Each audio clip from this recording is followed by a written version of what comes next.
So we'll have Tagalog practice conversations. So if you're meeting a friend, inviting someone, and if you wanna learn how to do small talk, right? For example, you would say, "Kumusta ka? Matagal na tayong hindi nagkikita." Kumusta ka? Matagal na tayong hindi nagkikita. That's how are you? We haven't seen each other in a long time. Mabuti naman ako. Ikaw? I'm fine. How about you? Mabuti naman ako. I am fine. How about you? Again, that's mabuti naman ako. Halika, sumama ka sa amin. Come on, join me at home.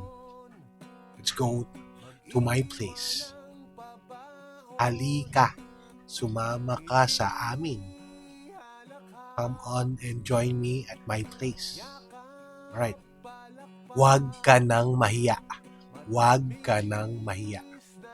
Let's go, don't be shy. That's don't be shy. Huwag ka nang mahiya. Don't be shy. Huwag ka nang mahiya. So those are just a few lines that you will learn inside learntagalogfilipino.com.